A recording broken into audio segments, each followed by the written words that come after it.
Jason, welcome to NVF Roadmap. Thanks for having me. It's good to be here. It's great to have you.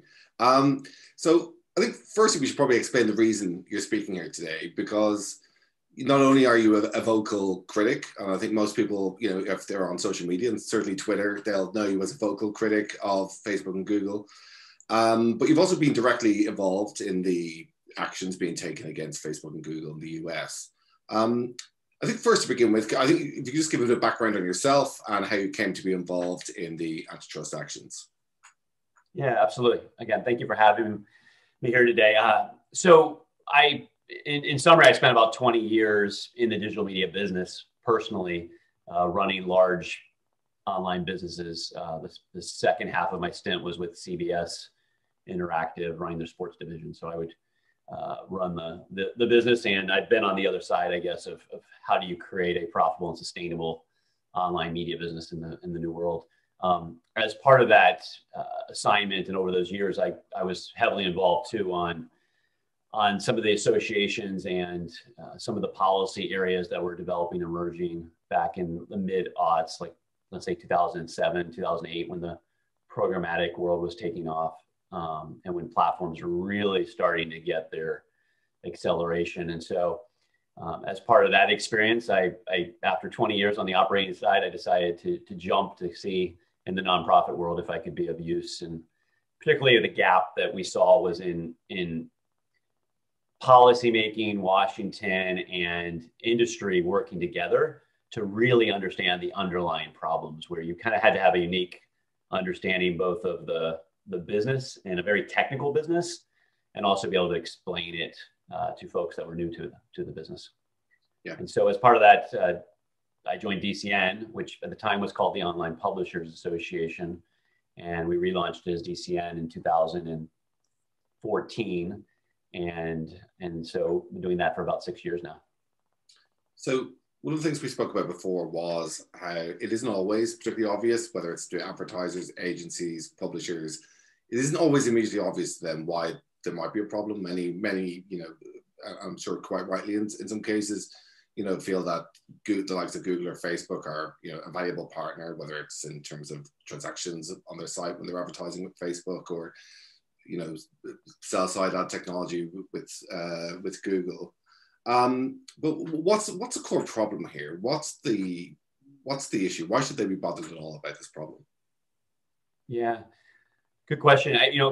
From the publisher perspective, which is really who I represent, DCN is the only association that's exclusively focused on the content creators. And so what's unique about those companies is, and our members, which range from newspapers, magazines, television, to native digital companies, New York Times to NBC Universal, to Vox Media, to Condé Nast, to pick one from each category. All those companies have brands that have direct and trusted relationship with their users and advertisers.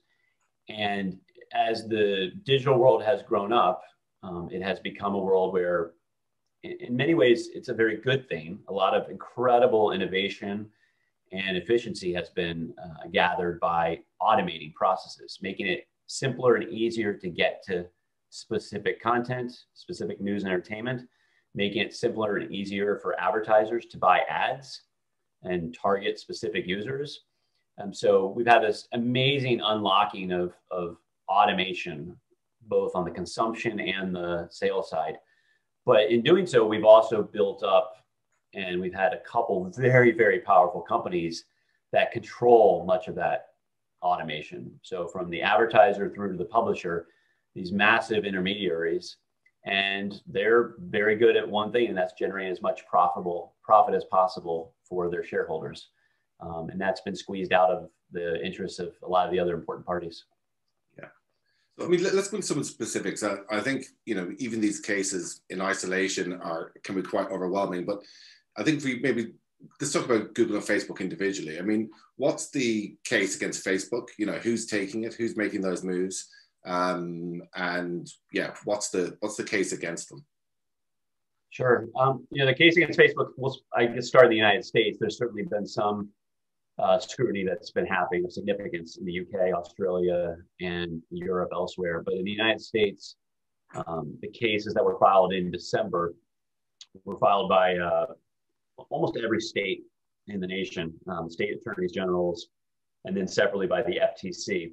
And the cases they range from a series of harms on both, particularly the states, a series of consumer harm, advertiser harm. So, erosion of your privacy as a user, because Facebook didn't really have to care about your privacy. They got so big.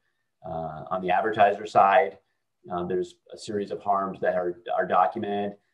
Both the FTC and the states in particular, and this is where I think a lot of the press focus has been, there also is evidence of kind of a buy or bury strategy around their acquisitions that they made of both Instagram and WhatsApp, including access to data in which they were able to see that these were emerging threats. So therefore they acquired them, as the allegation, in order to contain that threat. And so, which is a clear antitrust law issue. And so that's at a high level, the cases against Facebook.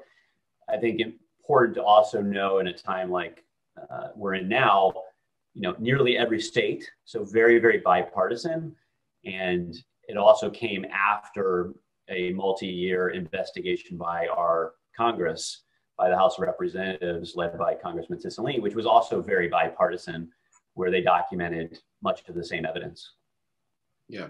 And Google is obviously a very different beast in the way it functions in the market. I think it's probably more of an intermediary than Facebook.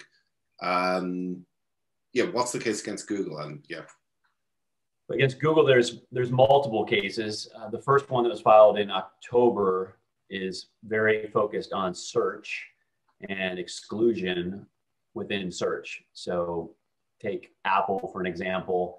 Google pays, it's well reported that Google pays north of $10 billion a year in order to be the default search for Safari. And so that type of conduct. In December, we saw the dam break, and there was then, on top of that, additional antitrust suits filed by nearly every state. Again, the Justice Department's also in on these lawsuits, and it includes much broader allegations around search, including some of what we saw in Europe, where there's vertical search preference. So Google, assisting shopping or assisting other products, YouTube. And then probably, I think, the most important case from a publisher perspective, and probably for advertisers too, there was a case filed in December focused on the entire ad stack, and where Google really dominates on the buy side, sell side, and the transactions and everything that ties that together. At a simple level, all these cases tie back to, no pun intended, but they tie back to Google's dominance in search. So how can we use the fact that we're north of 90% of the search globally in order to aid other business interests? Yeah. To what extent do you think these actions have been deliberate? I mean, there are instances where you can, I don't know, I've seen, for example, Google be trying to solve one problem over here, and in solving that problem, they sort of create another problem over here for themselves. And sometimes that can be related to the simple scale of a company, that when you have different interests in so many different parts of the infrastructure across the ecosystem. To what extent do you think it's just a question from growing too big, and maybe, for example, Facebook genuinely wants to expand its messaging offering or its image sharing offering through those acquisitions? Or, to what extent is this a moral failure in the leadership of both of the companies? Yeah, I think that's where we'll have to see the lawsuits play out a bit. The interesting thing about having watched Google already be found guilty of some of these allegations in Europe and have significant bodies of work in Australia and UK is a lot of Google's arguments aren't new at this point. And certainly they will, not to make their arguments for them, but they'll point to network effects, they'll point to efficiencies, they'll point to data where they can show, as a beneficiary of the digital world, that the world is better because of what Google's been able to do to connect all these disparate parts. That the ad stack is more efficient because Google owns the entire ad stack in a in a fairly material way. So that'll be the argument. Now, underneath that, what did they do in order to capture that much dominance and power?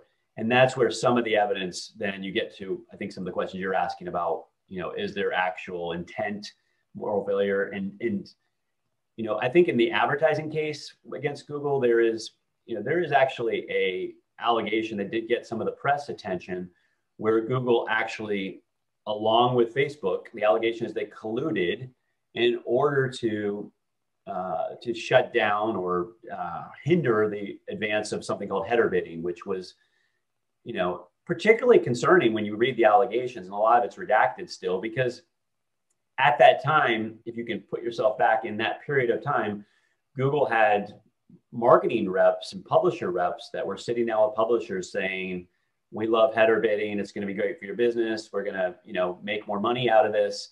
And at the same time, there's these allegations that they were separately on the corporate level colluding with Facebook to kill this off. And so, if that holds true and those allegations prove out, that's deeply concerning. And I would call that a moral, that's a Section 1 violation, and it actually could be criminal. So it should have everyone's attention. And what do you think of the regulators' prospects for success? I think I can remember everyone getting quite excited when Mark Zuckerberg was being brought before Congress, and I think there was a lot of people asking the same questions that my dad might have. Quite straightforward, basic. How do you make money if you don't charge for your product? That level of questioning. Obviously, the Congress aren't the regulators and the people on these cases, but our industry is extremely opaque and difficult for outsiders to understand. To what extent do you think they're getting to grips with the nuances of the technology and the data usage and the impact that controlling buy and sell side technology, for example, has on a very complex industry? Really good question. And I'd say two things. One, these lawsuits, the ones filed in the US, are scheduled and expected to hit the courtrooms in 2023. Although the state case against Google, we heard last week, they're trying to get it started in the beginning of 2022. So one, just court processes take time.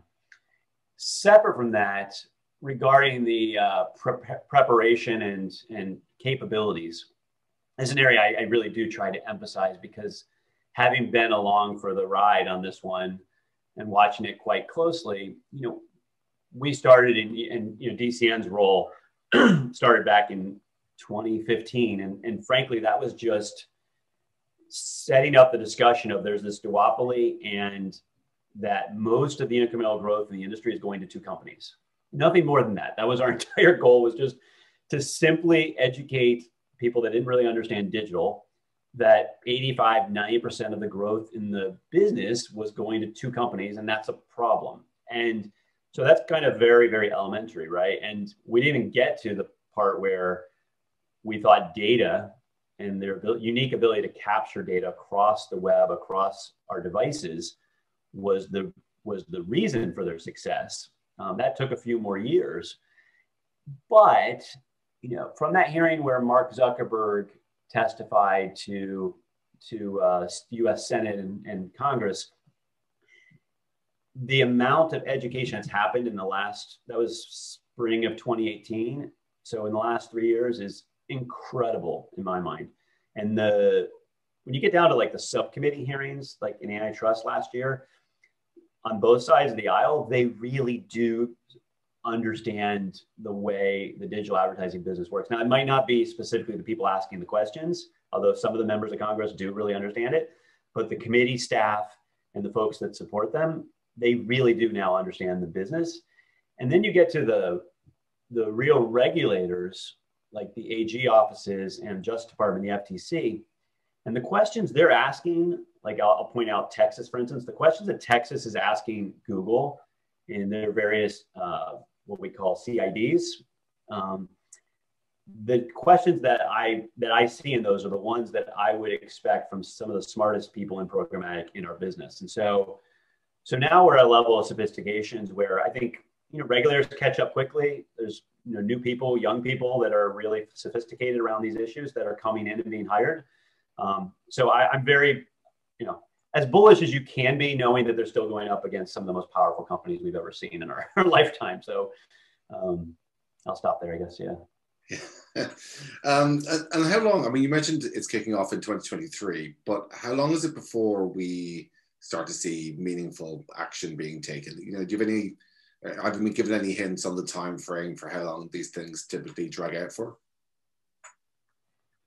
Well, it could, I don't think it's in anybody's interest, Google or Facebook, for it to drag out either, because it could drag out for years. And we saw that with Microsoft. But the other thing we saw with Microsoft, and the reason that it's in Google and Facebook's interest to move things along too, is that it really does freeze up the companies. And so, there's decent evidence that Google and Facebook exist and they had the opportunity they had because Microsoft was frozen and missed out on some different opportunities, from search to social networking to mobile.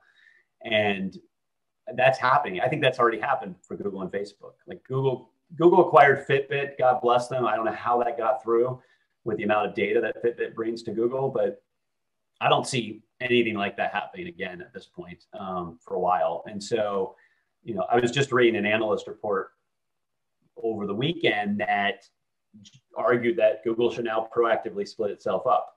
That argument is there because they're not going to be able to acquire anything. They're sitting on $100+ billion in cash. They're spending $1 billion+ in legal fees, and each of these different emerging opportunities that they've got their hands in, whether it be cloud or health and med, there's different areas of their business. YouTube, that's not even emerging at this point, but shift to video is as hot as it can get. Are they better off just proactively splitting themselves up? So I think, the impact started the second those lawsuits were filed. Interesting.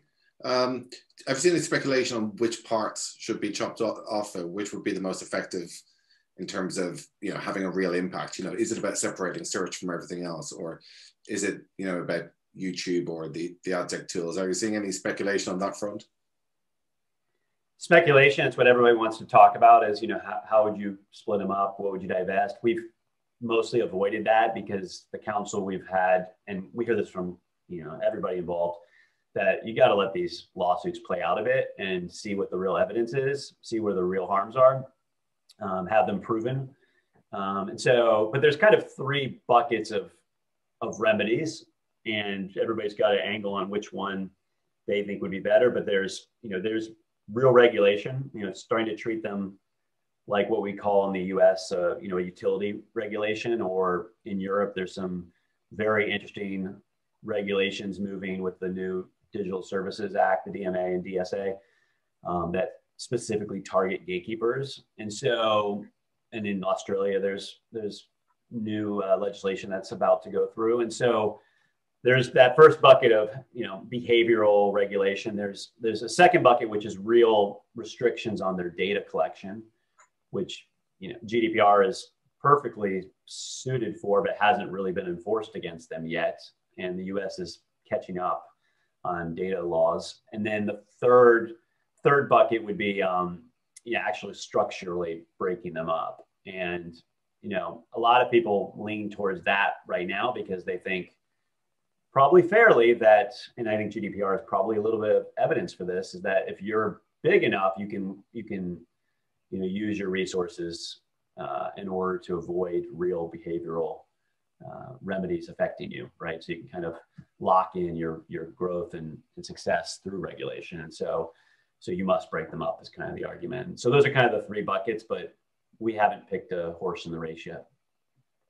And your focus is obviously mostly the US, but what do you make of some of the other developments taking place? We've had some moves in Europe as well and elsewhere. Yeah, what do you make of what's happening internationally? Do you feel like there's this international movement against them at the moment?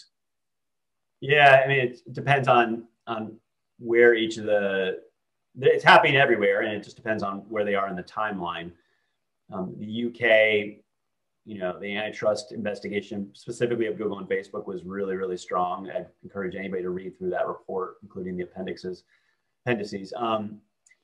but the regulation's a bit behind. In Australia is where the most focus is right now, and you can see that from Google and Facebook too, where they've threatened to exit the market even, and there's a new mandatory code, and now will become law in which they have to do business with news publishers and give them money, but also give them access to proprietary data and changes to their algorithms, et cetera. So that one's really got Google and Facebook's attention, which I think is indicative of the strength of that work. It's built off of antitrust multi-year, no matter what they say, it was built off of multiple years of antitrust investigations too. So, and then Facebook's got a suit that's been through now. It's going in appeal in Germany that I think is particularly threatening to Facebook, which limits its ability to use data across its apps and across the web.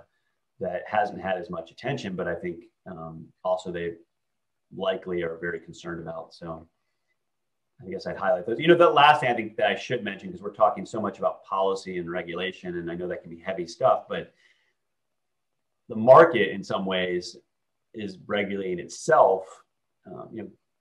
Google and Facebook aren't going to hold themselves back, but Apple right now is, we don't know exactly when, but they've said early part of this year, they're rolling out changes to the entire iOS platform around how data can be collected across apps and across the web. That absolutely has Facebook terrified. And I've seen estimates that it could hit their revenues by 10% plus. So in many ways, Apple, as the regulator of its own platform, is making moves too in parallel with the various governments. Just a question of time before we have antitrust movements against Apple, I think. Too. Jason, thanks so much for taking the time. I think this is, for me, one of the most exciting and interesting things happening in the industry. I think it's going to trundle on for the next few years. It's been a pleasure. Thank you for having me. Cheers.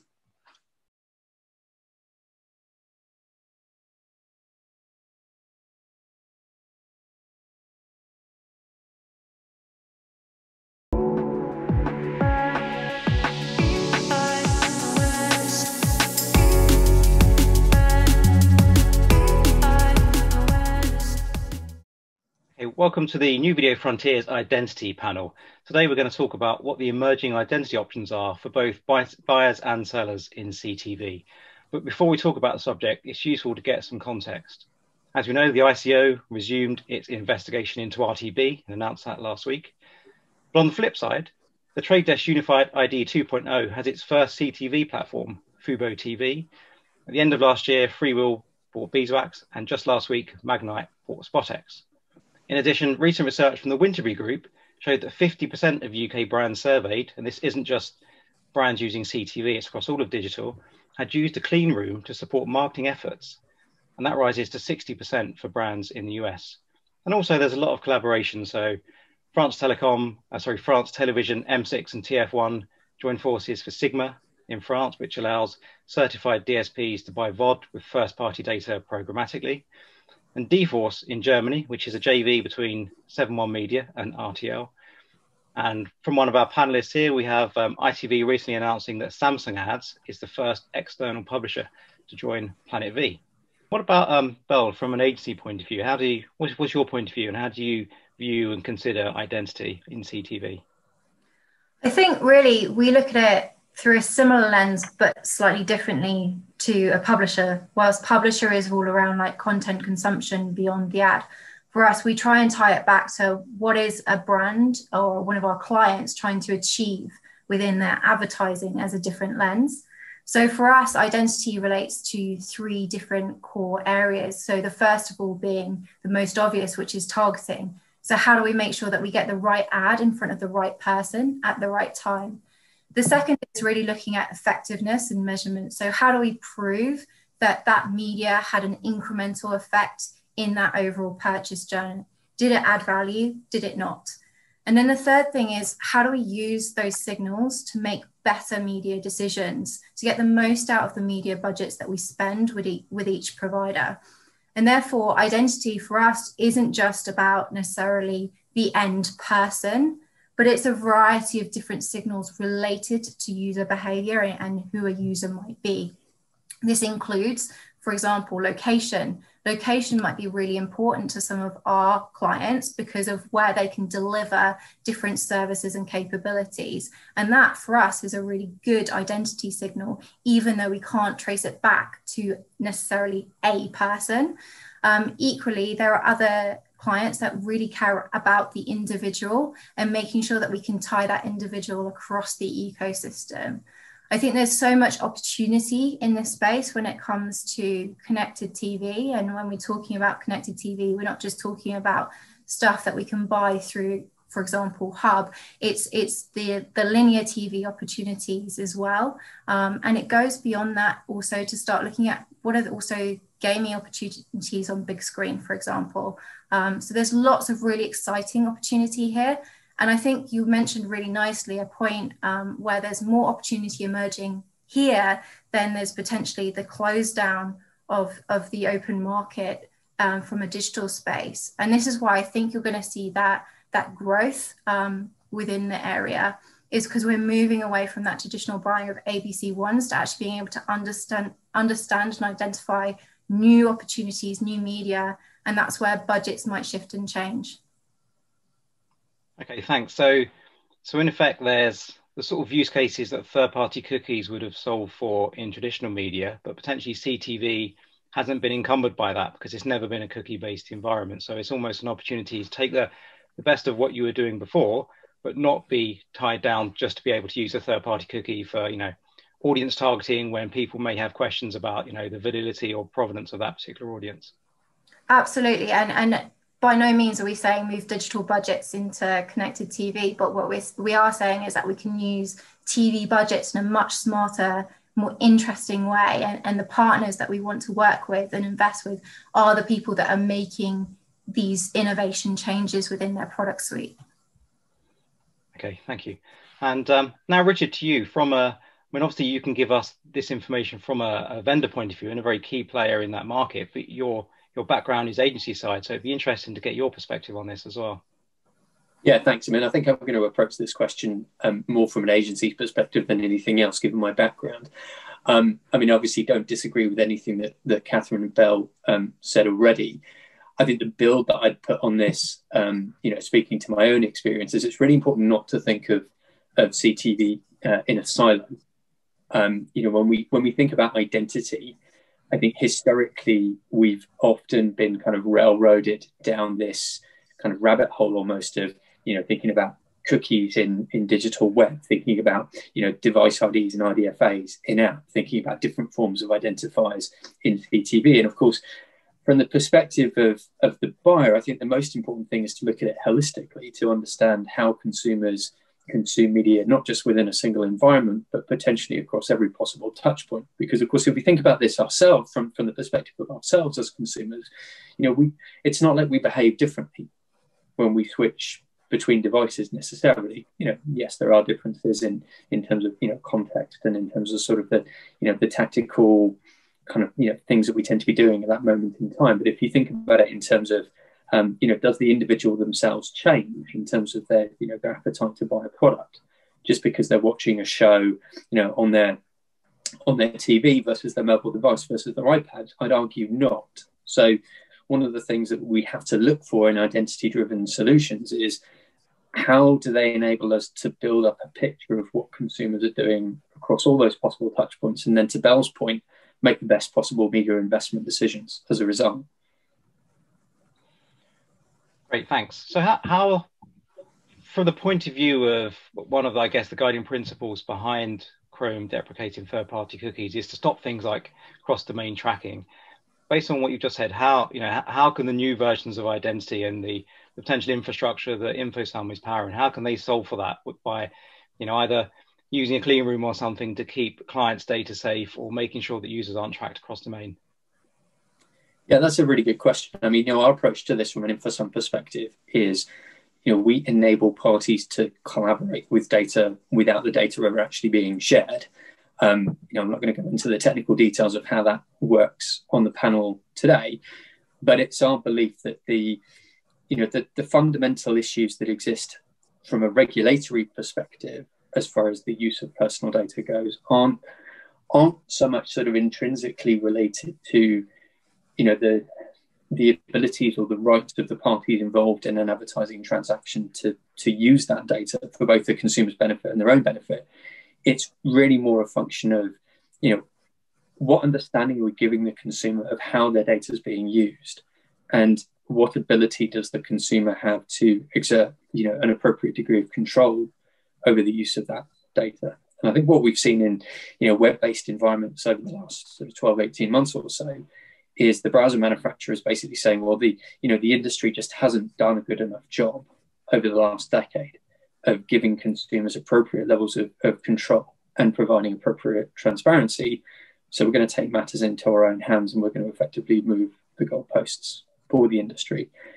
That's not to say that we can't come up with better ways of doing things that I think ultimately create the right balance between, the interests of commercial entities, media owners and advertisers on the one hand, with the interests of consumers on the other. And, I think the only way for us to create a sustainable future in the long term is to find the appropriate balance between those different, between the interests of those different constituencies. And, certainly our perspective is that our technology does that very effectively, but there are lots of other approaches that I think will emerge over the next sort of 12, 18 months or so, that also give the industry kind of a fighting chance of, getting things right going forwards, is what I'd say.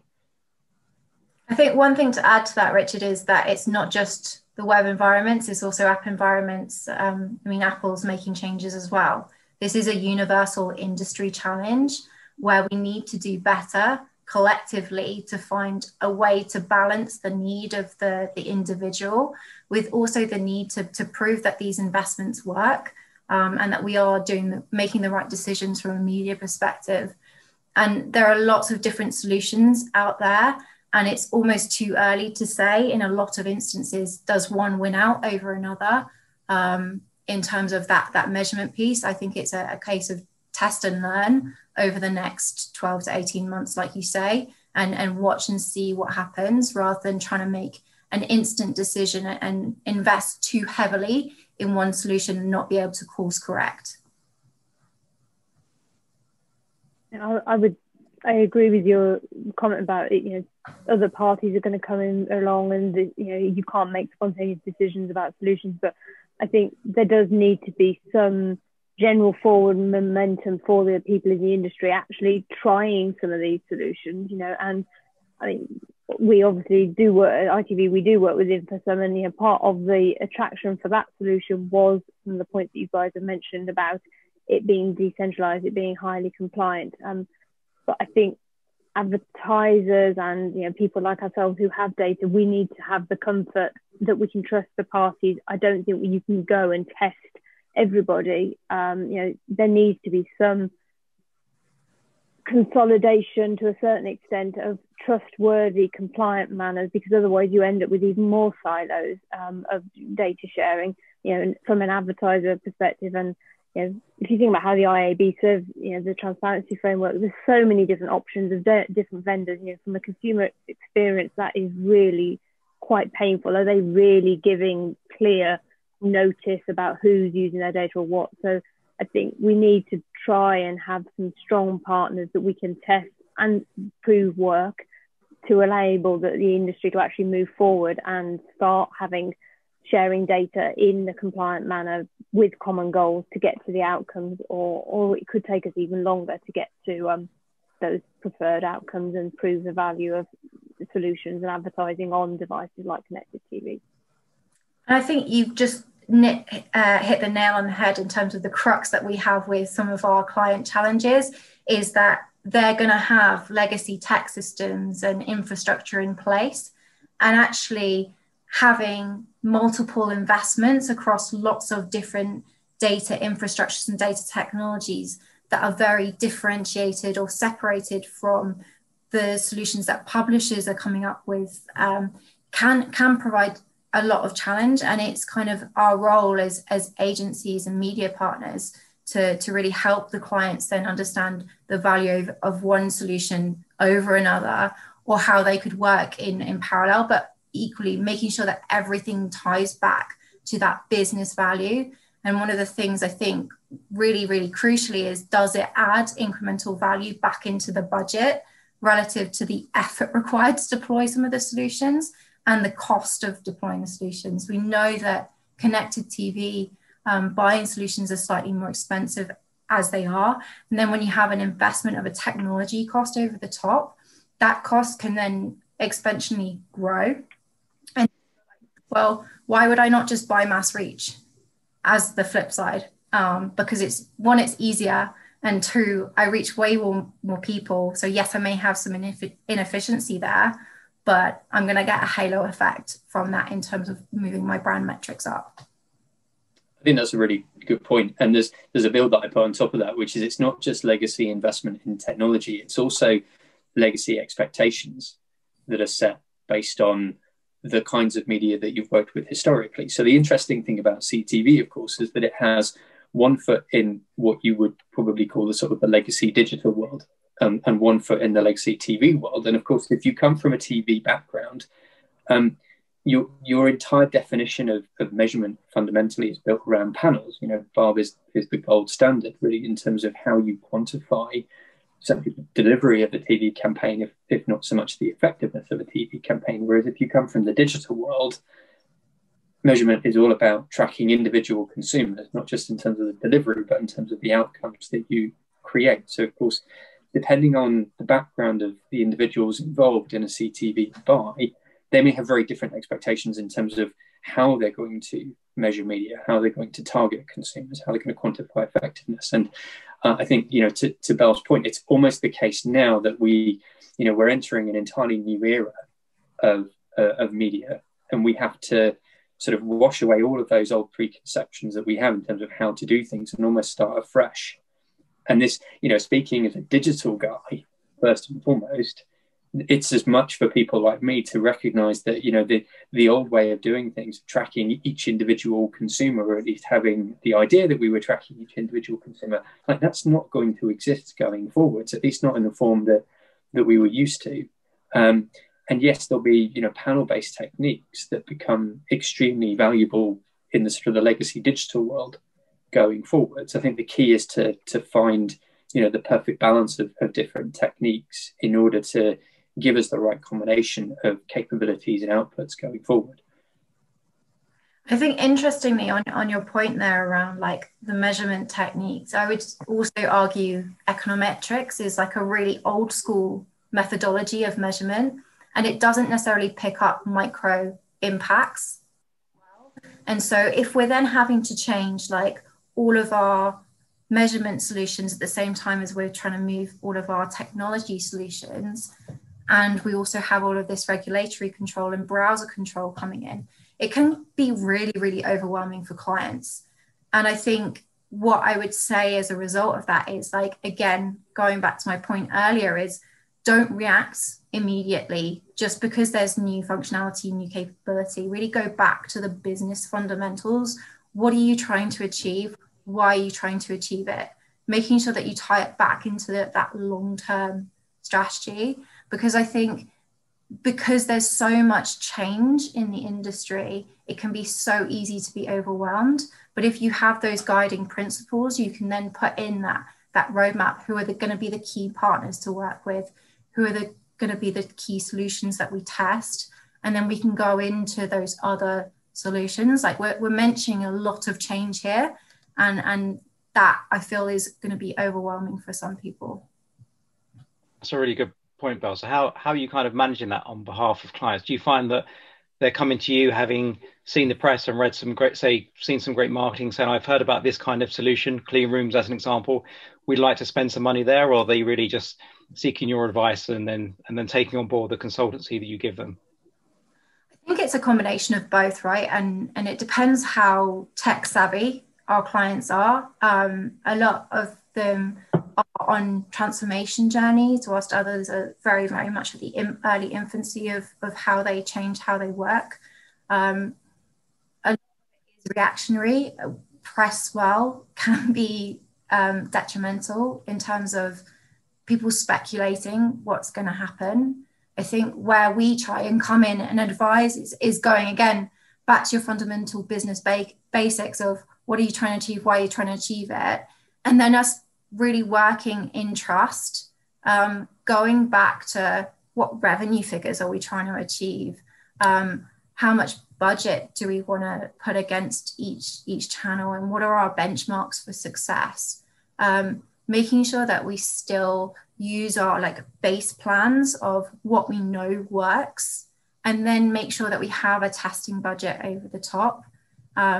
I think also when we talk around like the tech consultancy piece is, again, chunking things up into more manageable pieces, like tackling the immediate announcements of what you need to change, and then having all the long-term stuff on that back burner, so you still make progress, but you don't get overwhelmed by having to do everything all at once.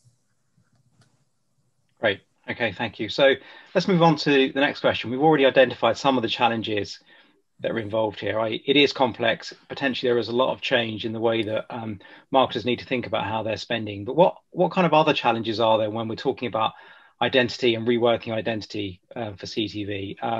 Catherine, would you like to start that one? Yeah, I mean, I think we've already touched on a few things about the privacy side of it. And for us, it's really important that, because consumers are getting bombarded with the usage for their data, and they're becoming more aware of data usage, we need to be sure we're transparent. And so it's all very well us saying we're transparent to our registered users, but it's not just us that needs to take responsibility for that. We allow them, users, to control their preferences, but it's got to be really clear so they know what that process is and what they're changing. But when you look at especially in the connected TV space, it's really critical that transparency and that link to the consumers is actually maintained throughout all the distribution partners that we work with. It's a really complex partnership ecosystem when you look at the distribution of content onto CTV. It's not a direct to consumer interface all the way, because you're going into the TV manufacturers or through the additional devices. So for us, it's the challenge is the ecosystem actually. And you touched on earlier how we've got an ambition that Planet V will start to allow some clarity in that process, and try and cut through some of that so that advertisers can see a single user across those different distribution mechanisms, across the different the different media content. You mentioned Samsung being the first one to come onto that, and we're really excited about that. The biggest challenge we're going to have is identity is now for us growing outside of just ITV's view of the connected TV consumer into that broader consumption and that complex ecosystem. And Belle mentioned linear already as well. I'd really echo, you can't just suddenly take everything out of linear. That's doing a superb job, particularly for brand building and mass reach.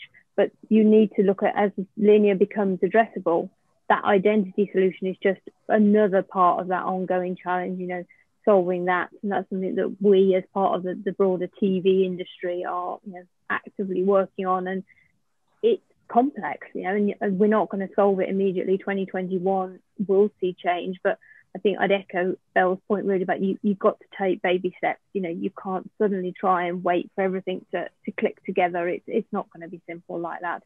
But all we can try and do is focus on the transparency and the clarity for consumers, and make it as best possible experience, and work as collaboratively as we can within the TV industry with our other media partners, like we're trying to do.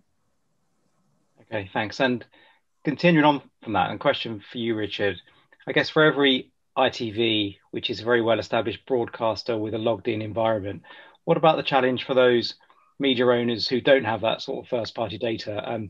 Your CEO, when he's been talking more generically about the internet overall, has said he thought maybe it will balance out at about 20% logged in versus 80% anonymous data. Is that an issue for CTV as well? And what do you think we as an industry can do to help that? No, I don't think it really is an issue for CTV, being honest. I think that the huge advantage that the CTV ecosystem has right now relative to the legacy web ecosystem, certainly and arguably other forms of digital, is the proportion of the consumer base that is authenticated.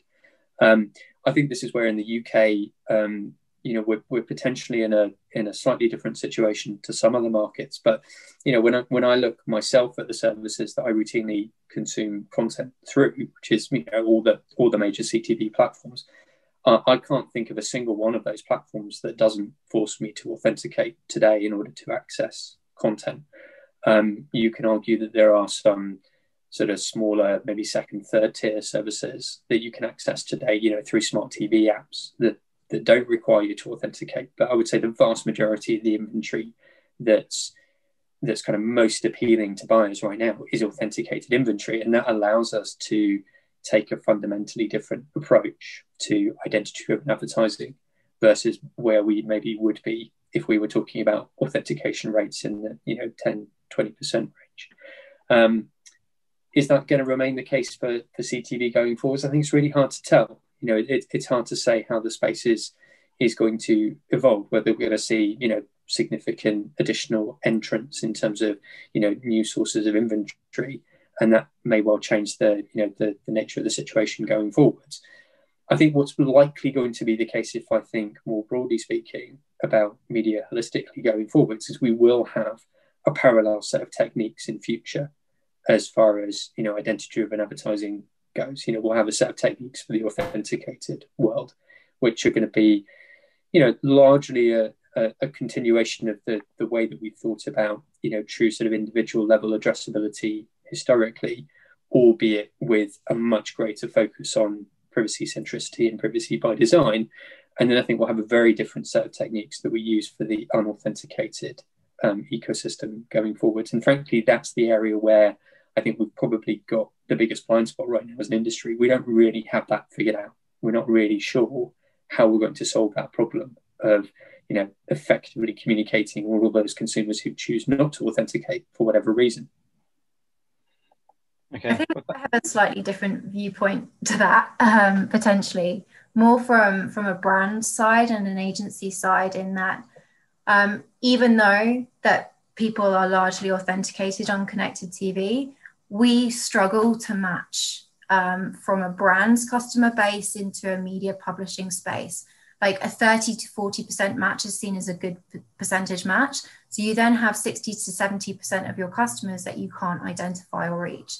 So we kind of talk about it in you've got 3 layers of internet or connected TVs or connected devices, really, which is your matched ecosystem where a brand can identify a customer to serve a relevant ad, where we need to use publisher or partner data to kind of identify, and we have some level of signal, but we can't tie that back to an individual customer. And then the unauthenticated internet, where we don't really have very much sort of identity signals, but we do have contextual signals around, like in the connected TV space, it will be around the programming, the scheduling, the time of day, some of the regionalization aspects of it as well. So I think, again, within the overview of all of that, within buying of media, creative becomes super, super important, right? It's being able to tailor the message differentially dependent on how much you know and how much data has been given to you with permissions from customers as well. And I think as customers become more empowered and people using the internet understand fundamentally how their data is being used, what do we do differently, and things like that, and opt in and opt out accordingly, we'll start to see that those that want to see the personalized ads do opt in, those that don't opt out, and therefore we need to speak to them in a different way. I think Nielsen did some really great research into, like, there's 4 different profiles of internet users. I think this was last year or the year before. And you have like one segment that just really don't want to be talked to in a really personalized way. And so we should tailor our messaging accordingly in that space where we have that unidentifiable internet space. And if the connected TV needs to move to that direction to accommodate for those users who really don't want to give permissions, they should look to do that through creative solutions. Good point. Okay, listen, we are now slightly over time. So let's end with, if we go around the panel and give one tip to either agencies, brands, vendors to help drive investment in CTV for this year. So I'll start with you, Catherine. I would say broadcast VOD is a perfect environment to test CTV, because you can do some of those smaller tactical evolving experiments using some of this addressability, the developments we've been talking about, try a more refined audience, try and bring in your customer data. Yes, it's not going to be your full campaign plan, as Bill says, but you can get great learnings on different objectives, and try and prove the value to your brand for that premium spend that you might have on a big screen viewing on CTV. So test. Right, so tip, use BVOD. Okay, Richard, any tip from you? I'm going to avoid saying use in for some. I think my recommendation is, kind of building on what I said earlier on, be open-minded and be creative about the techniques you use to create value from CTV going forwards. So don't be encumbered by the thinking of the past. Think creatively about how you can leverage the full range of capabilities that are available to you to do effective targeting in CTV, to effectively measure CTV as well in a way that arguably gives you a better way than you maybe would have done historically with digital media or with TV. Think of it as almost the perfect hybrid between those two worlds. That's my advice. Right, thanks. And finally, Belle?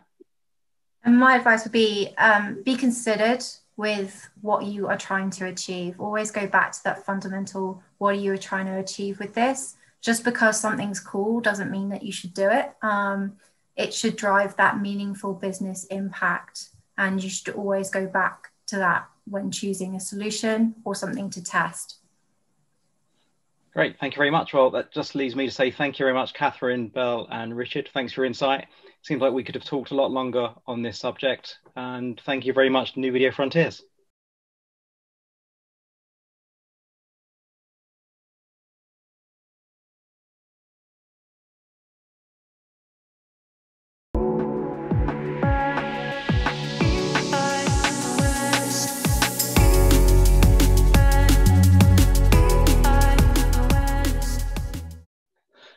Hi, welcome everyone to our panel on interactivity within CTV advertising. My name's Martin O'Boyle and I have over 20 years experience across media, data and technology within media agencies. Recently, I've launched my own practice, NGO Consulting, to help companies navigate the landscape to drive revenue growth. And I'm joined on this panel by two industry luminaries. We've got Babs May, who is Head of Dynamic Creative Optimization for Mediacom, who he recently joined at the end of last year. Previous to that, he was at Nestle, where he was the global lead for DCO. And he's also worked across Mindshare and Flash Talking, to name a couple. We also have Emma Morris, who is Managing Partner at Starcom, who leads their client and investment and commercial partnerships across that agency. Previously, she also worked at Mediacom and at ITV. So today, we're here to talk about interactivity within CTV advertising. So the reality is, on that TV screen, interactivity isn't actually a new thing. When I first started, the big talk was all about red button technology and interactivity that way. And then there's been other solutions. But the reality is, until recently, interactivity has really been the domain of digital and display. CTV should, in theory, provide the intersection between media, data, and technology to really drive this forward. But it doesn't seem to have really taken off yet. So I'll pass over to my panel. Emma, how do you see this working on your clients within Starcom today? Are they doing much of this? To be honest, we aren't seeing a great appetite from our clients across Starcom, nor the Publicis Group as a whole, to be honest, to invest in interactive ads across CTV at the minute. CTV, for the large majority of our clients, is an extension of a broader AV campaign that spans linear TV, BVOD, and online video. And these campaigns have clear KPIs to drive awareness and maximise reach. Brand campaigns of this ilk tend to have big, sizable creative budgets, and the assets produced are our clients' babies, if you like. They're tried and tested to deliver business outcomes. Whether it's a leap in brand awareness or ROI, clients and agencies have a firm grip on what works. and in the current climate, I say current climate, we've been in it for almost a year now, is understandably a time where clients want to minimise risk and maximise business impact. That said, in the current lockdown and with the tier system in place across the country, there's definitely a business case where interactivity could genuinely increase business outcomes. Take the fragrance category, for example. With several fragrance counters closed, interactive ads allowing consumers to sample the latest scent, which could be delivered to their door, could prove a great sales driver. The only consideration here would be that hopefully the take-up for samples wouldn't be too good. Otherwise, there could be fulfillment issues, which would also be a bit of a nightmare. So Emma, do you think that interactivity is actually more relevant for certain types of campaign? You mentioned about big brand budgets. Is that something that interactivity isn't going to drive too much? Do you reckon it's more performance, for example? I think it would definitely be more performance. And at the moment, as you say, as interactivity across CTV is relatively new, very new, in fact, there's a certain level of risk involved. So more to drive performance. So when car showrooms, for example, can open back up, I expect to see those kind of categories really starting to dip their toe in the water with interactive across CTV. Cool. So, Babs, are you seeing the same thing in the last couple of months since you've been at Mediacom and actually across your previous experience as well? Are you seeing a slow take-up of this? And what do you see are the barriers to doing more of this? Yeah. Well, firstly, is Martin, thank you for inviting me to this panel. It's great to be on set with both you and Emma. It's a great question, and look, from my perspective, I fundamentally agree with Emma. I think CCTV is a small piece of business in terms of the larger budgets, but it is a big opportunity. I think, if you look at a CPG brand, sort of quoted 80% of its revenue being based in desktop and mobile, whereas that 20% is a emergence of CCTV. But I think there's a huge opportunity in the space, as you say. I think we recently heard of SpotX and Magnite as partnership, and I think that's really crucial to growth in this area. I think some of the main barriers that, at least from my perspective, that exist in this area is just the growth in Europe versus the US. The US is a more advanced market in this space, and I think we're slowly catching up. You have the likes of Channel 4 and Sky doing great work in this space. So yeah, great, big opportunity, but a few barriers in terms of maturity, specifically in EMEA. Yeah. Cool. So who do you think needs to do more to drive this? Should it just happen naturally, or do you think that, for example, media owners or tech platforms should be driving this, or even should it be advertiser agencies? It's a very good question, and I think it's a combination of all. I was recently reading about the European Connected TV Initiative, which is sort of backed by Google, iProm Web, supported by Roku. So I think that's a great initiative that is sort of driving, that consolidated effort to train up brands and agencies in this space. But then there are other opportunities. But specifically sort of looking at the brand, put my Nestle hat on. 2020 was a year that we drove a pillar we defined as programmatic TV. So I think there is an education piece that needs to happen. I think that there are great initiatives happening at the moment, but there's still so much growth in this area and so much opportunity in this area as well. Do you think capabilities such as voice will have a role to play within this? It seems like an obvious one. But I don't see very much of this happening at the moment. Do you think it's something that's going to drive it within the future? Yeah, agreed. It's so strange you talk about that, because I think there's a opportunity in connected TV, specifically around smart TVs. And again, can't talk too much about it, but there's so much opportunities in 2021 where big broadcasters are investing in smart TVs. Obviously, that connection with Alexa allows that kind of experience, that shoppable experience, that online experience that can only really be experienced I suppose experienced at home. But yeah, there's a huge opportunity with the rise of things like connected TV, smart TVs. And I think once you start to integrate that with, you know, Alexa and other voice enabled devices, I think there's an excitement in that space. You know, I believe in 5 years, yeah, you know, the idea of addressability will just apply it to everything. You know, the idea of sort of shopping online won't be the experience that we have today, where we kind of go on Amazon and do a search in terms of sort of drive search query. I think it will be driven by voice. I think voice is a huge opportunity in the next 5 years. But, you know, again, whether, you know, we as an industry sort of hold on to that opportunity, we kind of have to see from how, I suppose, how you know, how the Joe public sort of utilize that technology, I believe. Fair enough. And I mean, one of the things that has been very prevalent, particularly within the last year, is the sort of growth of viewing within CTV. From my point of view, I still see that ultimately the broadcasters and Google are still dominating that space in terms of ad-funded propositions. Do we need to see more from the likes of those players? And also, you mentioned Magnite and SpotX, Fabs. Do you think that this is an opportunity for them to really sort of accelerate the market? Again, great question. And the Magnite SpotX opportunity is really recent. I think it's like 2 days ago.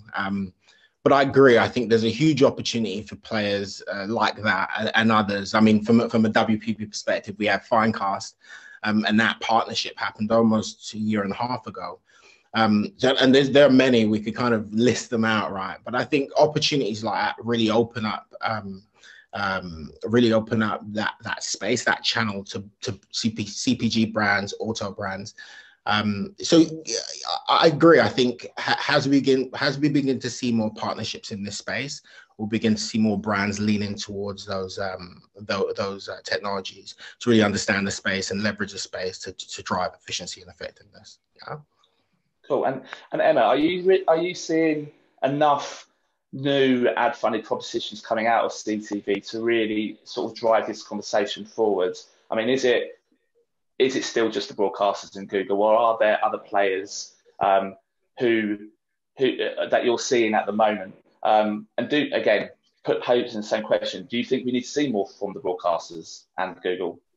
Well, as you say, the large proportion of CTV in the UK is still consumed via the broadcasters. And other barriers to consider on the back of that include the fact that CTV targeting capabilities are basic at best at the minute. Most CTV providers offer run-of-site, i.e. no targeting, and some are using content buys to infer audiences, but there are no real targeting capabilities available to advertisers, which limits the interactive opportunities.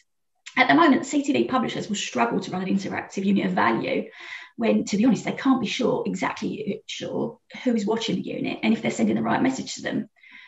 This is really the result of GDPR compliance, really, and it's a huge barrier for CTV targeting capabilities.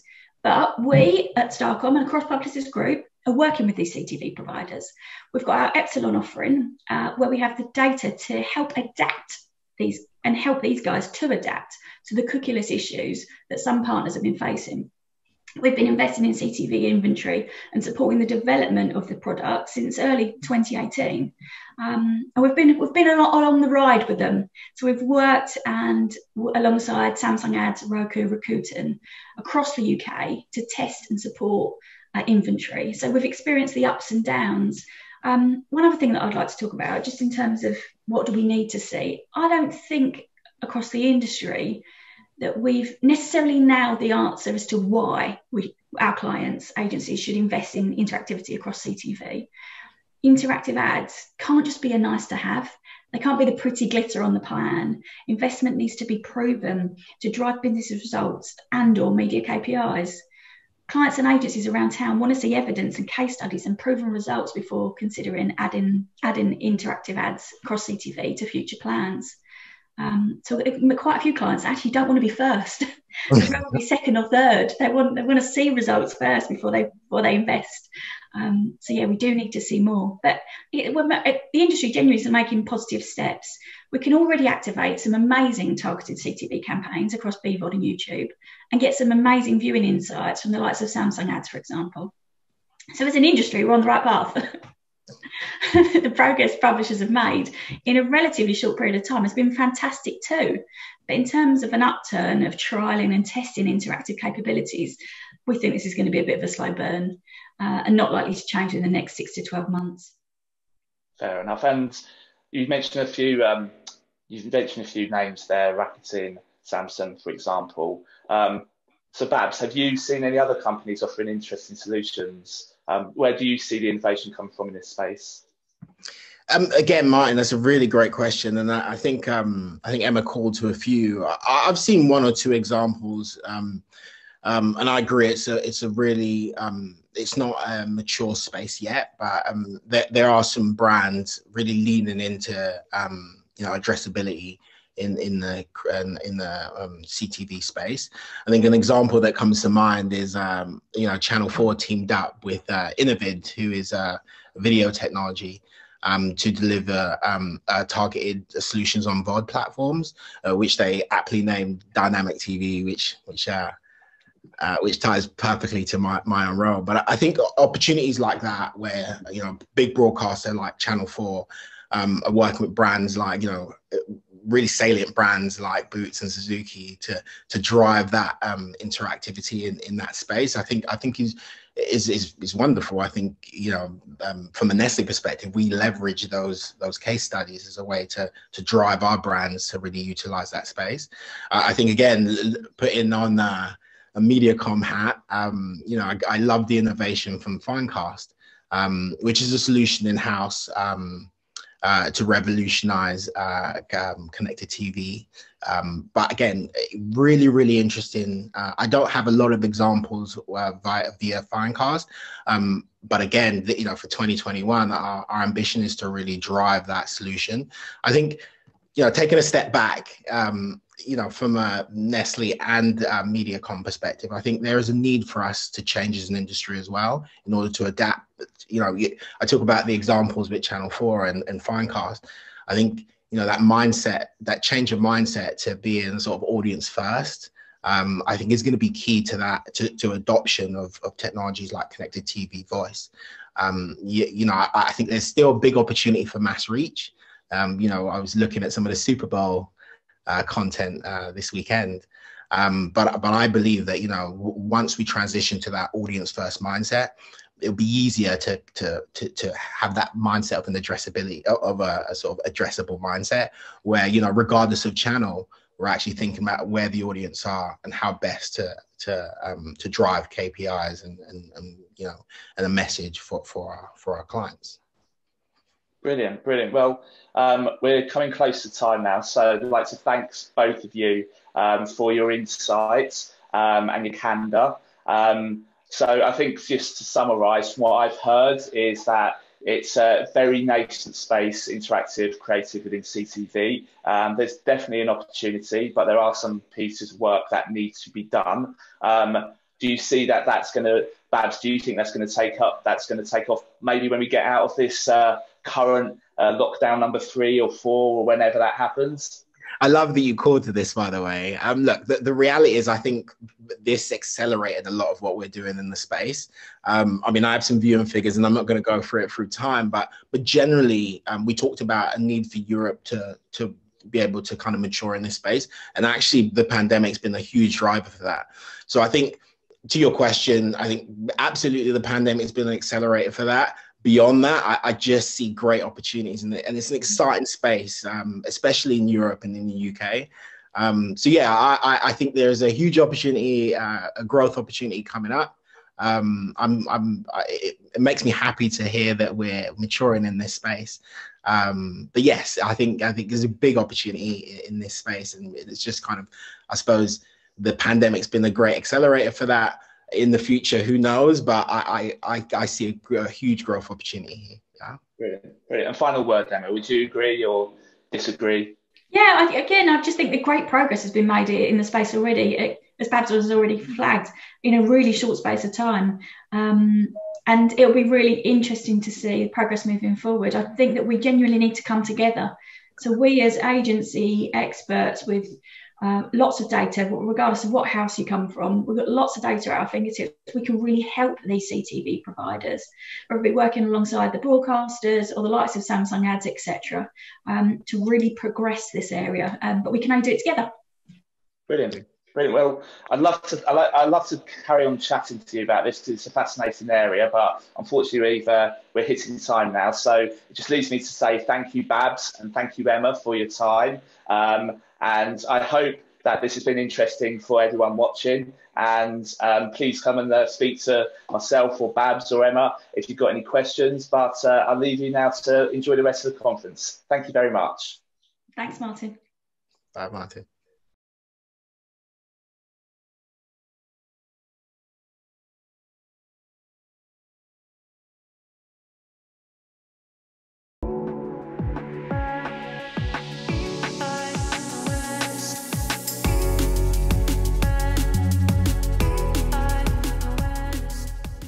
Well, hello, everyone. My name's Tim Cross. I'm senior reporter at Video Week, and this is going to be our panel on finding the gold standard in CTV measurement. Obviously, measurement for the whole time I've been reporting in this industry has been a bit of an issue in the CTV world, and I still hear lots of buyers who talk about it being a block to investment.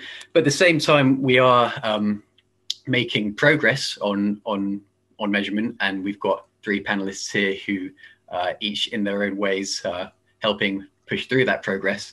But at the same time, obviously, you know, we've talked so much about the effect of the pandemic in increasing consumption of CTV, and that in its way also increases the urgency of tackling this issue because obviously, you know, as more ad dollars flow that way, there's more expectation that measurement is able to accommodate that.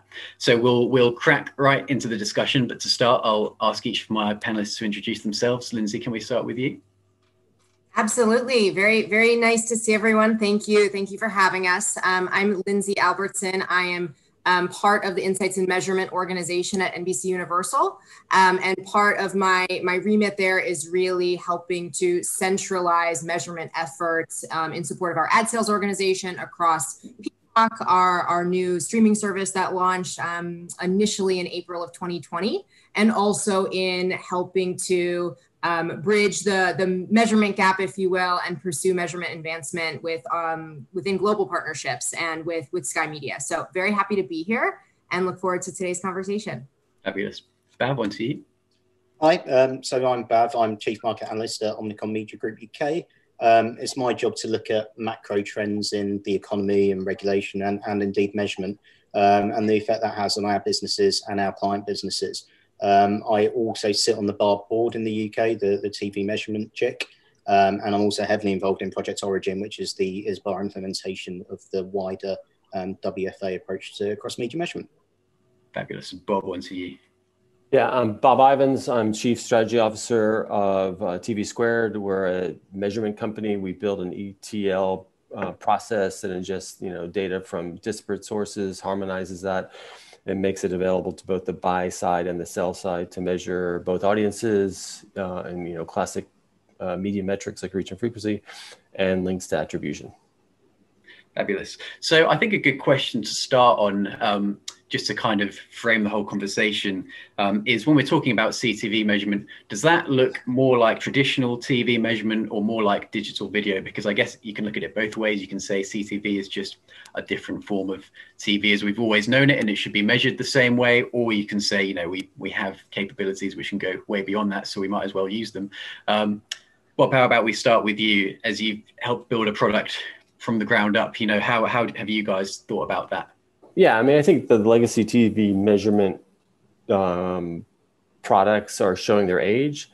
One, I think two, that CTV outputs data that looks more like digital. So I think and three, I think that, more and more viewing is moving to CTV. So I think you need to want to skate to where the puck is going. And I think that measurement is going to look more like digital than it does like legacy TV measurement. I would just chime in, I think from our perspective, that there's actually quite great value that comes from kind of TV endemic measurement and digital endemic measurement. And as we pursue this, it really is about kind of blending the strengths of both, right? CTV is a very natural evolution, extension, of course, of what was sort of traditional TV viewing. However, while the measurement truly, had begun from a place of digital, right, with high precision, and those are things that we want to certainly preserve as CTV measurement evolves. Things that are inherent in our established television measurement, like representation, parity and consistency across various players and publishers in the space is paramount. So as we do advance that, I would actually argue that I think the ideal state is actually a blend of both worlds, maintaining the precision and accuracy and of that digital measurement, but ensuring that that gold standard of quality from television measurement is also applied in the digital space. Yeah, I'd echo what Lindsay said. I think if you look at CTV at the moment, it's very much follows digital video in terms of impression level reporting.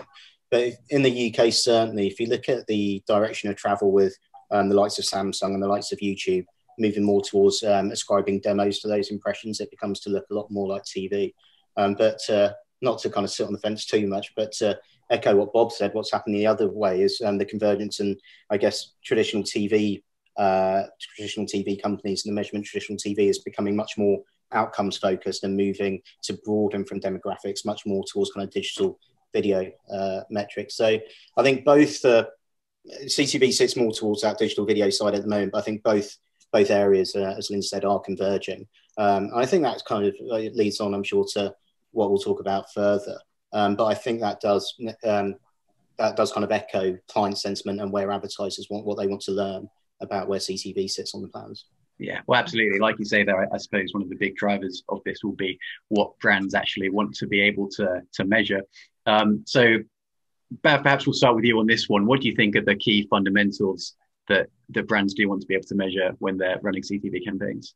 Yeah, so I think essentially a brand, like all elements of their media campaign, they want to know how any particular component sits and fits within their wider video and their wider media plan. So that seems to fit in two elements now when it comes to video. One is what is the incremental reach and frequency of CTV on the broader video strategy, and the second one is kind of like the so what, i.e. what are the outcomes that buying that audience delivers to me. And so much like I said a moment ago, I think brands want that answer, and I think companies are moving kind of to within the space to answer that question. So Barb's measurement of other video services will help to solve that incremental reach argument in the middle of this year. And Project Origin should hopefully allow us a helicopter view of an entire campaign and the reach and frequency, and indeed lead to the outcomes that come out of that. I was going to say, that's exactly right. I think every campaign starts with two fundamental questions. Who do I want to reach and what do I want to accomplish? And I think that the components of that and how advertisers decide to invest their money is the question of the day right now. And I think if you go back a year ago, I think any money that was being spent on CTV and OTT was really experimental, but given that's where the eyeballs are going, I think people are leaning into it. And I don't feel... to Lindsay's point, I think that the only difference between legacy TV measurement right now is and what we're getting from the digital-like sources with respect to viewing video is person's level data from traditional legacy TV measurements versus household level data, what you get from a set-top box. And I think that needs to be solved at some point. But right now, I would lean more into the precision and timeliness of data that we're getting from some of these digital-like components than I would to the legacy measurement. I think what I'd add on to that is a bit about just how all-encompassing also a measurement solution can be as we work with our advertising partners. Our North Star very much is in making sure that our clients can understand the impact of their spend on their measurement goals, knowing also that no two clients are necessarily prioritizing the same measure of effect, right? We may have a direct-to-consumer brand that is focused originally on performance metrics and may move kind of upwards in the funnel actually as they're able to grow scale and awareness of their brand. We may have a retail company who is looking to move a specific product off of their shelves and is aspiring obviously for their measurement partners and those that they're investing with to be able to prove this. And another company within even that same competitive set is actually looking to reinforce affinity. So what's really important, we believe, is that a measurement solution can encompass all of those needs and make sure that we're having that conversation that is evolving as an individual company's goals evolve as well. And so our focus is very much on full funnel and measuring impressions to impact and having that conversation with clients really at every step of where they are and ensuring that there is that proper measurement framework, of course, for CTV, but really across all platforms that can have that dialogue and that two-way dialogue around performance. I agree. No, it's not one size fits all. And not all advertising on CTV is performance advertising. So exactly. I think you're absolutely right. The only thing I would add to that, and I'm sorry, I'm stealing the microphone here, but I think that the challenges for brands is that when yes, audiences are fragmented across time, channel, and platform, trying to put them back together is the biggest challenge. And I think in an environment where I think it's harder for agencies to do that than it is for suppliers of the data. I think that's going to be the biggest challenge for advertisers. How do we re-aggregate or refrag, whatever the right terminology is, those audiences that are now, spread across time, platform, and channel?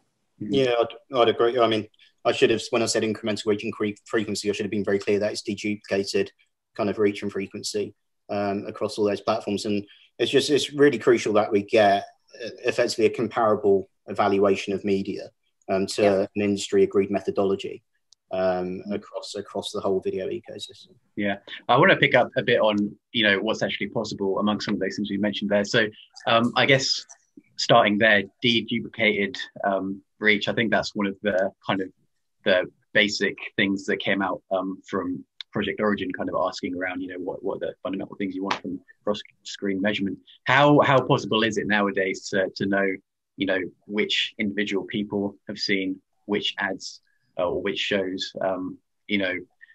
just on one screen or across multiple screens or whatever? How possible is that at the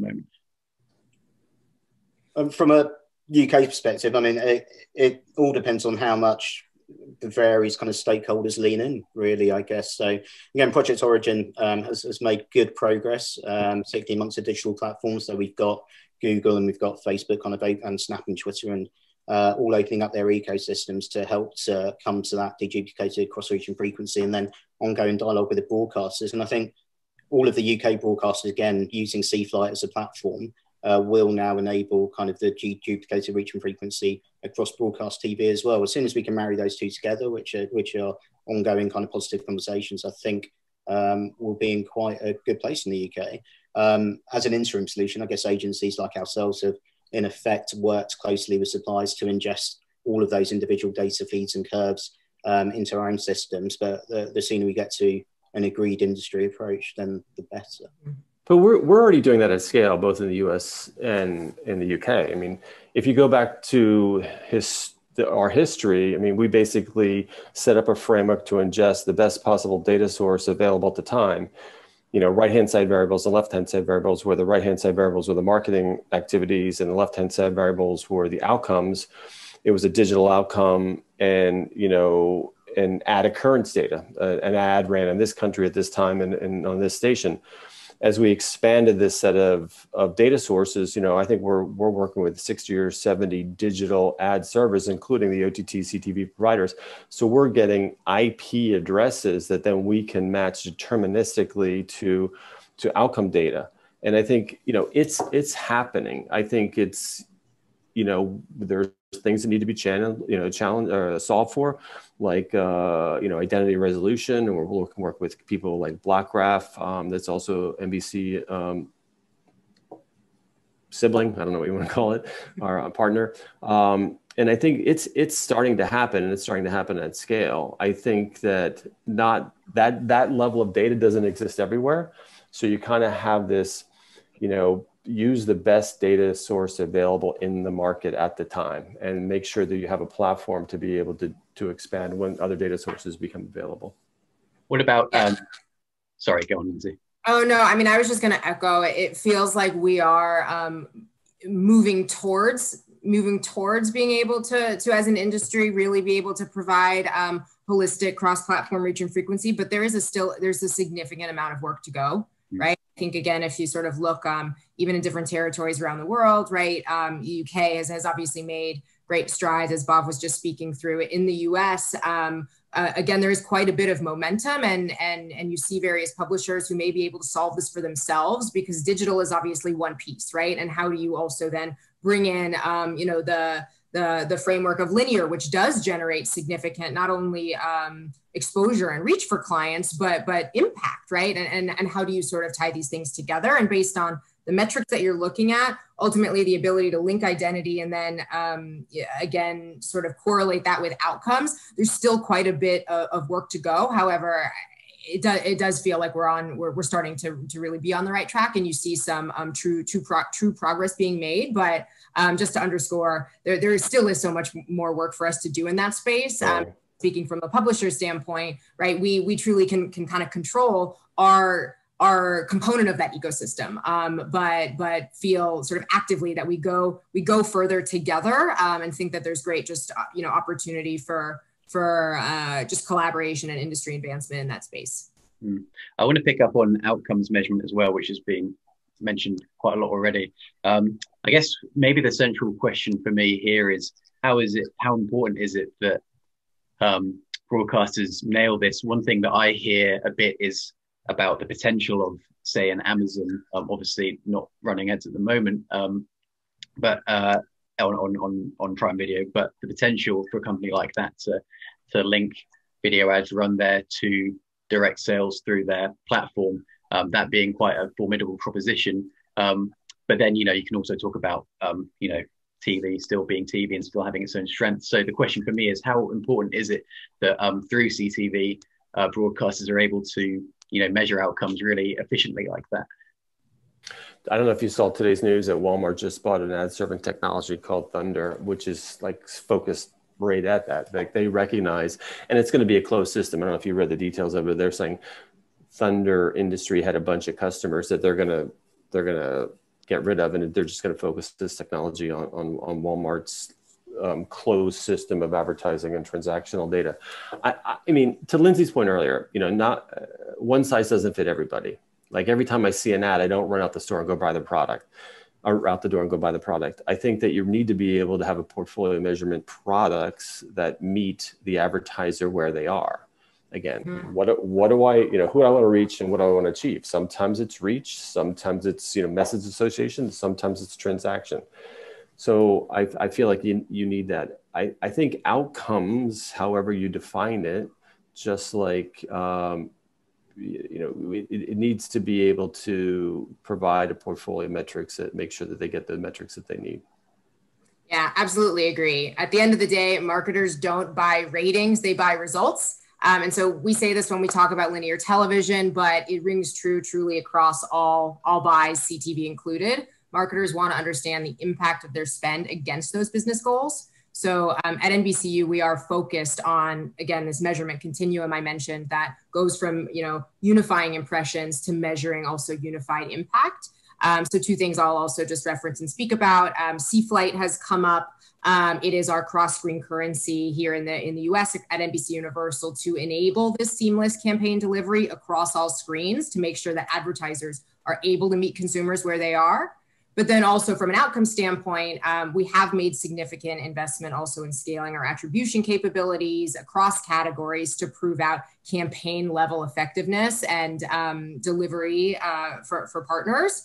But also this past year, we did roll out a new product to the marketplace, which is Total Investment Impact, or TII as we call it, which is a proprietary solution to measure the impact of an advertiser's overall investment across NBCU, going beyond just short-term campaign and bringing in different industry factors to also go into how we model our ability to drive returns for our partners. So echoing what Bob said, it truly is this, you know, suite of solutions that are required to really have that conversation and consultative discussion with our clients across the full marketing funnel. I thought you said TMI. I thought that's a bad name for a product. Oh no, TII. Yeah, no. not enough information. Bav, I'd be interested in your take on that, because I guess, one counter example maybe to the need for, that sort of fantastic outcome measurement we'd have seen at the weekend with the Super Bowl, where, obviously brands are happy to pay around $5.5 million or whatever it is for 30 seconds in a way that they're quite happy to splash out. And, without that ability to directly measure sales or anything like that from it. And, it's very possible that we move to a world fairly soon where a lot of the viewing for an event like the Super Bowl might be on CTV products. So that's kind of like, I guess, a bit of a counter example there, maybe. From a buyer's perspective, do you think there's still that just allure of TV and a willingness to, I guess, trust it to an extent that TV has its own kind of brand impact and that it doesn't always need to be hyper measurable in terms of outcomes?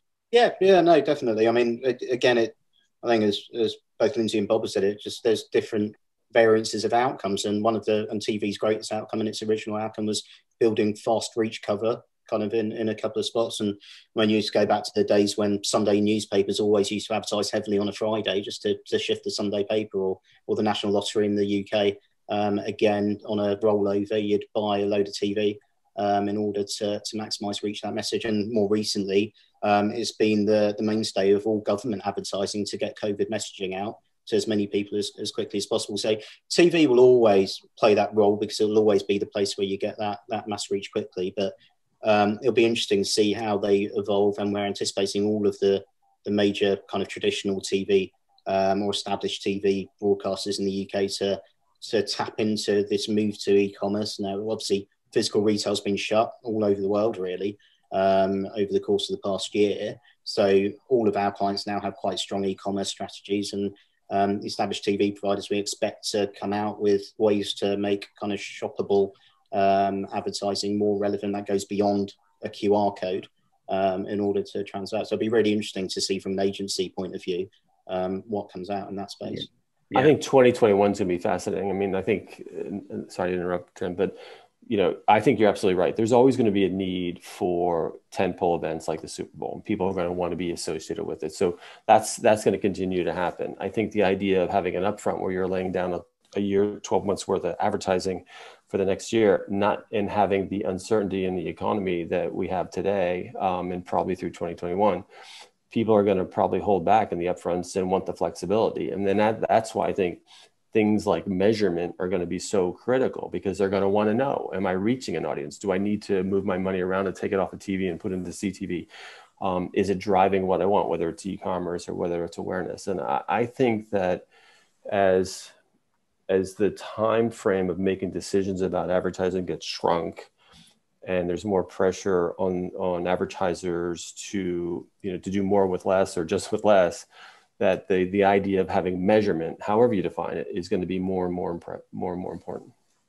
One thing I want to just comment, Tim, if we can, just right before we move on one piece, which I think is important. And you mentioned the sort of the Super Bowl, but I do think acknowledging just the long-term impact, right, that advertising on a bigger screen is known to have is important. And even in the conversation around advancing CTV measurement, right, we do have the ability to be more precise in how we measure outcomes measurement, but that doesn't mean we only should be looking at that short-term value that's driven, right, which we know tends to be a cornerstone to how digital investments are measured today. What's the immediate performance that we see? So I think that's another piece that we're all really, as an industry, going to sort of need to sort through, is how do we also make sure that through this precise measurement, we don't only focus on what's happening in a short-term moment, but that we are able to also measure the long tail effect of brand building, like through investment in the Super Bowl and other major tentpoles on television. Because to your point, consumers are engaging in that content the same way, and the advertising can then have a similar effect.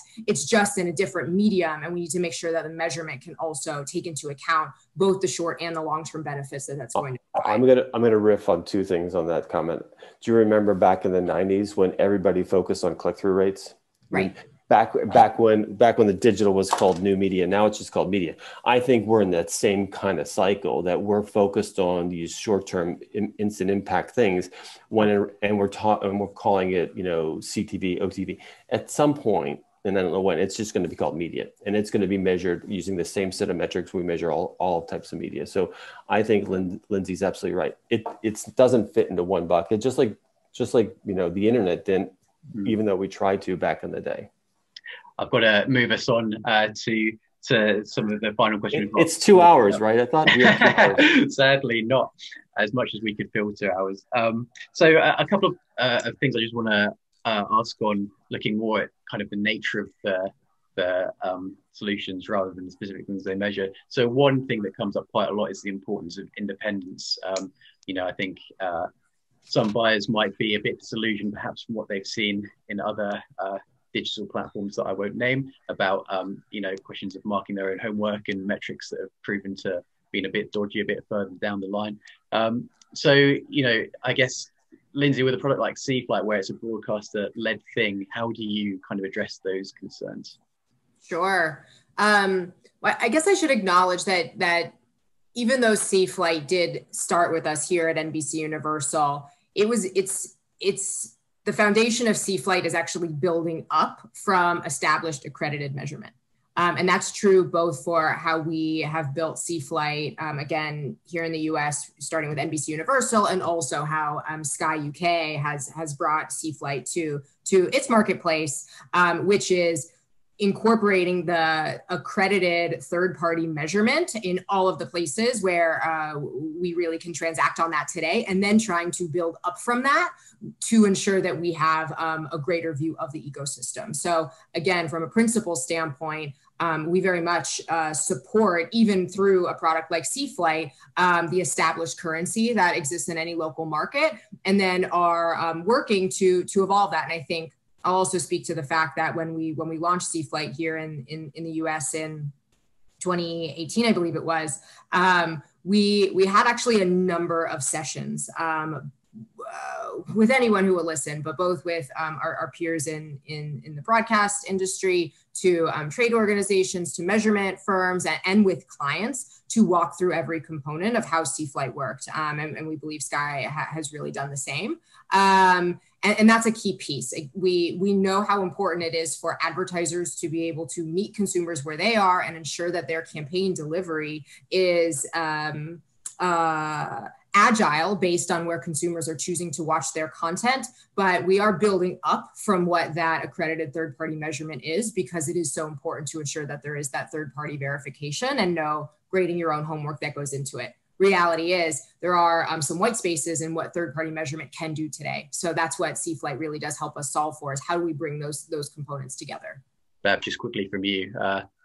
Yeah, no, I completely agree. So Sky have been I don't think it's not so much about independence, because the platforms will always own the data because it's their data. It's more just about transparency, and Sky have been brilliant at letting us look under the hood, explaining methodologies, bringing in RSMB in the UK as a third-party kind of verification, and RSMB verified BARB data. So it's using kind of trusted partners, and then not just Sky, ITV as well, kind of with Planet V, and all broadcasters and platforms, YouTube again, are being much more open. And I guess, again, with Project Origin, the spirit is openness and platforms opening up their data to be third-party verified. Yeah, and just quickly to wrap up, I guess another concern is that, we've got 3 different approaches to CTV measurement represented here, and by no means the only ones. Is there a risk we end up with a system where we've kind of got lots of different solutions which are measuring slightly different things using slightly different metrics? And how can we avoid that? Is it a case of just making sure we're aligned around the same standards and kind of working with these national and global bodies to ensure we're sort of adhering to those same things? Or are buyers going to want to see, BARB equivalent for CTV or a BARB-led thing for CTV? Yeah, I guess sorry, go on, Bob. No, go ahead. So I guess from the buy side and from an agency side, I think you're right. At the moment, we've got like a jigsaw, but I've got a 2-year-old boy, and all of his jigsaws are mixed up. So we've got this kind of jigsaw, but all the puzzles are from kind of different jigsaw sets, and you're trying to match them up at the moment, and you can't.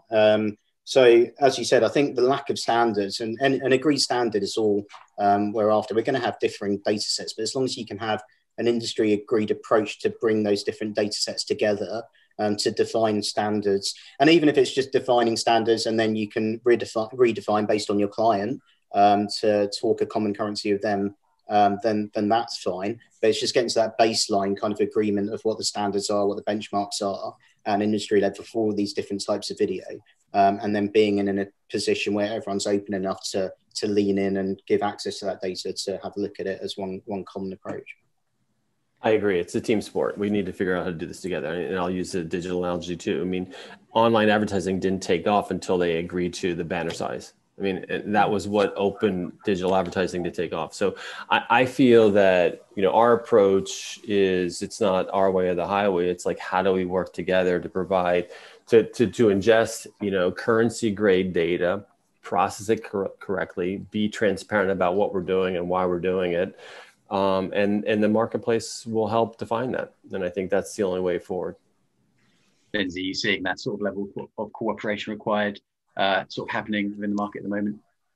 I echo what Bob just mentioned. I think it's paramount that we do approach this as a team sport, and in terms of time and resource and commitment to the discomfort that comes from evolving the way we may individually measure today is just absolutely critical to move forward and come up with a solution that will be as, you know, powerful as possible and as insightful as possible for our clients, for sure. I think that we are in a position kind of similar to what you mentioned, Tim, in the US today, where there are different publishers who have slightly different versions of the same type of measurement. And we hear that's problematic. And so now very much is the time to really lean into the momentum that I think that we all are feeling, to try to establish what those standards are and bring together a measurement across platforms in a way that will be uniform for understanding the ecosystem at large. Can I just say one thing real quickly? I mean, to some extent, for the last 5 years, TV's been flat to down, right? And it's been flat to down because this narrative of better data, better targeting, better measurement from digital has kind of taken it to us. And I think this is our opportunity to recognize that we have the data, we have the targeting, we have the measurement now, but we need to get our act together and do it as an industry rather than as one-offs. Absolutely, right. And building on that, consumers are evolving where they're watching video, and the fragmentation of measurement does absolutely, I think, support what Bob just said, that you know, linear viewing has changed. It's evolved. It's through a new, you know, digitally served stream, right? Through and a different mechanism for serving ads through DAI. So how do we bring that together to also ensure that our clients understand that full picture, right? That it may not be one platform is better or worse than the other, but just that consumers are so dynamic in the way that they're making decisions, and we need to put all the pieces together so they understand what some of those underlying drivers are. Certainly, at least some of the stuff I've been hearing through talking to people like Project Origin is that we are seeing decent amounts of cooperation and people understanding the need to pull in the same direction. So I'm, for my part, hopeful that we'll see meaningful progress. I'm afraid that's all we've got time for, but I think that was really interesting to hear about a bit more about each of these different approaches to CTV measurement. And I think there is legitimate hope, as I say, that we are seeing good measurable progress in improving CTV measurement. So thank you to each of my panelists for your time. Thanks, Tim. Thank you very much. Bye.